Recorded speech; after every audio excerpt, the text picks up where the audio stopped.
Hey everybody, welcome back. Christopher Farms. It's Chris. Got some updates on unemployment situation, some good updates, positive stuff, and I think I'll show you guys the progress on the high tunnel and do a little garden update. So stick with me, I'll be right back.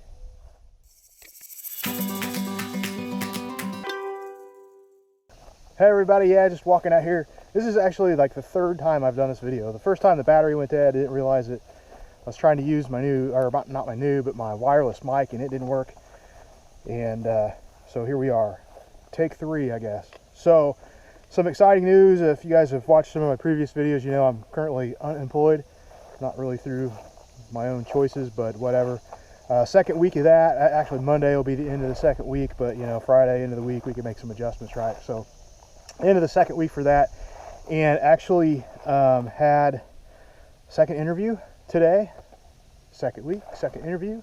Coincidence? I think not. So yeah, it was with a major healthcare network in Indiana, and it went really well. I think it's a position working in Alzheimer's, dementia and Alzheimer's. And during the first interview, I told you guys, she asked what experience I had, and I didn't have any professional experience working with dementia. And I thought, well, this is going to be it. It's going to be the end of it. I do have some personal experience working with dementia with my father. I told her that. I said I really didn't have any professional experience. She's like, that's okay. We care about the personal experiences. We'll teach you the rest what you need to know. It's not a big deal. Having a personal experience is a plus. So I was like, oh, wow, awesome. So I had that second interview today. I thought it went really well. Was able to talk for about probably 40 minutes, them asking questions about just team building and bringing community groups together and just a bunch of stuff that I really have a lot of expertise in and I like to do, I'm good at. And that I'm realizing, you know, looking back at my previous former job, most recent job, really it started out building network groups and groups of folks to do things, and it really just turned into not being that. So at any rate, I'm excited that it is that. I asked a bunch of questions about that. And about 10 minutes probably of asking specific Alzheimer's and dementia related questions, and I think that went pretty good too.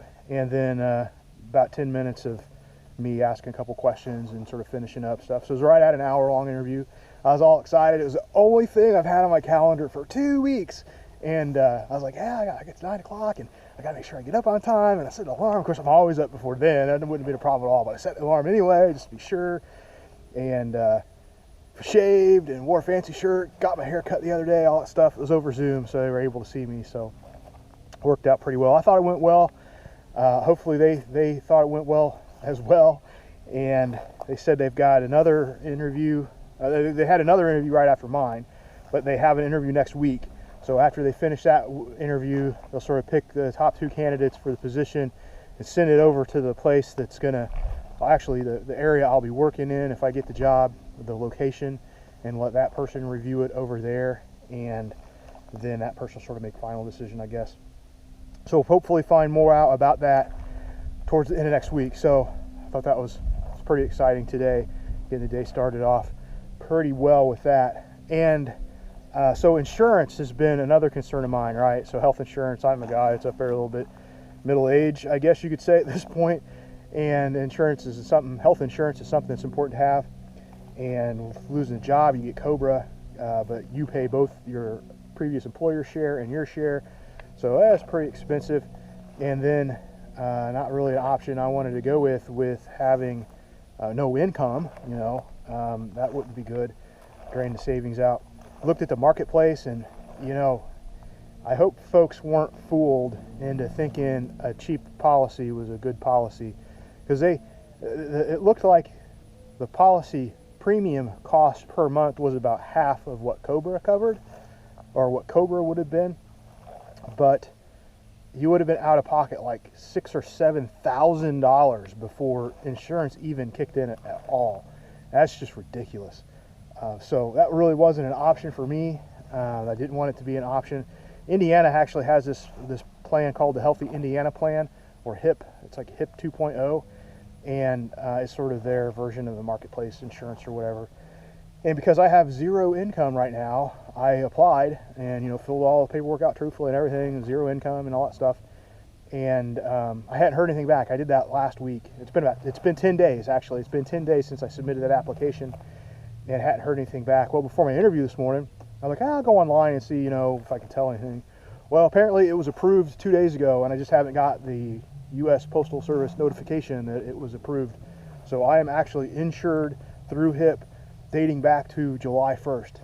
So pretty cool. Right now I'm unemployed and have 2 insurance policies covering me, health insurance stuff. So that was pretty good news too.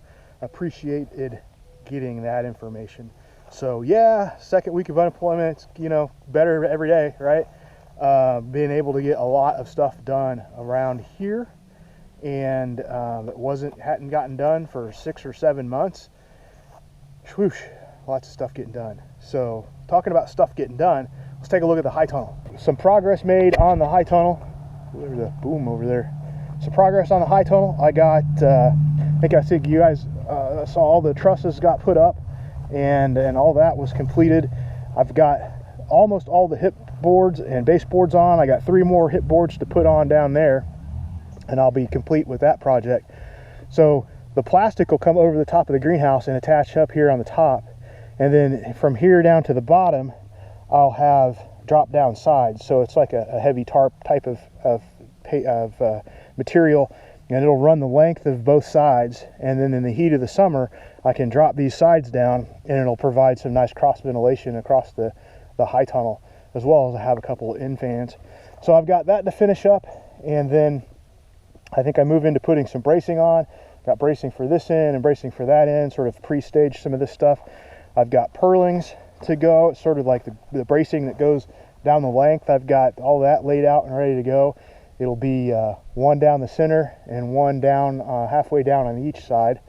So it'll be interesting, because I think for that I'll have to get the truck in here, get the ladder.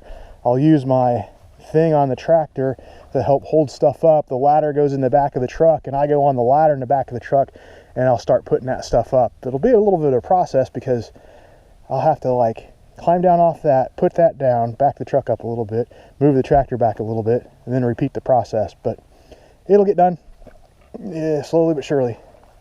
I don't know if I'll get all that far today. I've had a little bit of a motivation issue getting started with that, because it's already getting warm out here. So garden update.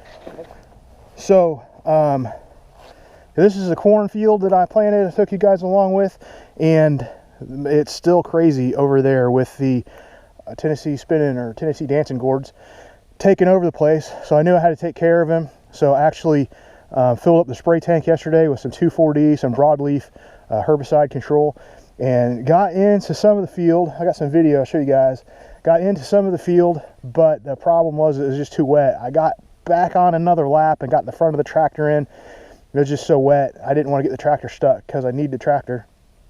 And so I backed out. I dropped the tank over there, and we'll see if maybe I can spray the rest of this down if it dries out enough later on today, maybe this evening. And then once I get that taken care of, on that first wave knocked out, I've got my cultivating tractor. I'll come back through and get the grass from between the rows, and then just switch over to mechanical weed control after that. So yeah, that's going on. Again, broom corn down there, a couple varieties of corn down here. Looking forward to seeing this patch really come up and flourish. I think I'm going to need to thin out my broom corn, because man, the seeder just put so much seed down. But I don't know, I might just let it go, see how it works. A couple of 3 volunteers here. I think I've determined that that one is different than those 2 that are the same. So I guess these are bird transplanted. And other than being a pumpkin or a melon, I don't know what they are. It's a mysterious mystery to me. I need to look at the leaves in better detail and see, because they might be the same. Chances are probably the same, but we'll see. So I imagine some bird got some seed from one of my gourds or something around here in the fall or early spring, and came, sat here, and the digestive system worked and deposited the seed, and I've got some volunteers. So I'm going to let these go and see what they become. It's be my fence line gourds and whatnot. So that's pretty cool stuff. Take you back over here to the, this patch didn't really ever work out. I need to till it under when it gets dry. Think about fall planting. corn patch here. I don't know why the corn on the end isn't doing as good as the corn in the middle, and mysteries to me. Okra, the end of that row is dedicated to being okra. I just haven't got into it to plant it again. It looks like I need to either burn it down or till it slightly to get rid of some weeds that are in there. But I'll plant some more okra in there. Tomatoes doing okay. Peppers doing okay. I noticed that some of the peppers fell over because of the rain. Need to get in and stake them up. Something to do, a project list there. The melons and pumpkins are just doing crazy good. There's let me show you guys this one down here that I don't know what it is. So I have a list of what's where, but I don't know what to tell you. Well, obviously some of these are different than some of those. It's different than some of these. So it's just sort of a variety in there right now. See some pumpkin flowers, some squash, or some gourd flowers in there or something. But that one right there, the tall one, I have no clue what it is.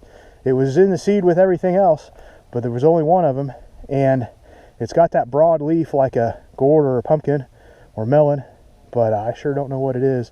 And I can see it sort of starting to vine out with the little tentacles that come out. So I'm gonna guess it's gonna send tentacles or vines back down to the ground. So we'll see. That might be my $1 million moneymaker right there. I'm definitely gonna keep seed from that, grow it again, if it's worth anything. This also seems to be something the deer don't really care for, or at least if there's other things to eat, they don't care for. I did get some deer damage on these early on, but haven't really seen anything significant since. So I don't know, this pumpkins and melons and gourds might be my cash crop. Oh, there's a big one in there. I don't know if you guys can see that or not. Well, it's not big, but it's growing. Anyway, so jump back over here. Corn patch. I planted the rows too close together. I can't get in and cultivate. Got some beans. These are bush beans. I see the deer have helped me digest those before I actually get any beans. So here's the goose, or not goose beans, greasy beans. Planted these. They're starting to come up. I don't know if I've really noticed any deer damage yet, but some of it's just starting to emerge, so we'll see what we get. And then down here is the beans I planted earlier, and so I did have some deer damage on these, but some of these look like they're doing pretty good. Here's one way up here. So here in a few months, a few weeks probably, this whole trellis will be covered in green beans. Beans, it'll be cool. Not green beans, but beans. There's a volunteer corn plant. Don't know what it is, but I'm just going to let it grow. And then the other side of that corn patch. So yeah, guys, I think that's it. Sort of a longer video, but I wanted to give you a couple of updates, and an update on the employment thing, update on the high tunnel, a little garden tour. Lots to do around here. Not done doing it yet. And so if I do get that job, it looks like probably they'll have the position. They said they wanted it as soon as possible, but they realized that not everybody can start as soon as possible. So they said they probably theorize having it filled about the end of August. So I might have August to stick around house play if that job works out. But if not, that's okay. I'll go on to the next one. I think I've applied to 3 total jobs now, 3 or 4. So doing pretty good on that aspect. So if you guys are still here, man, I appreciate it greatly. If you could pound that thumbs up button, I'd appreciate it. If you haven't subscribed yet, please go ahead and subscribe. We'll get some how-to videos and stuff on here, some more farm tours and how stuff works. Got a lot of stuff to show you guys, and I appreciate your time. Take care.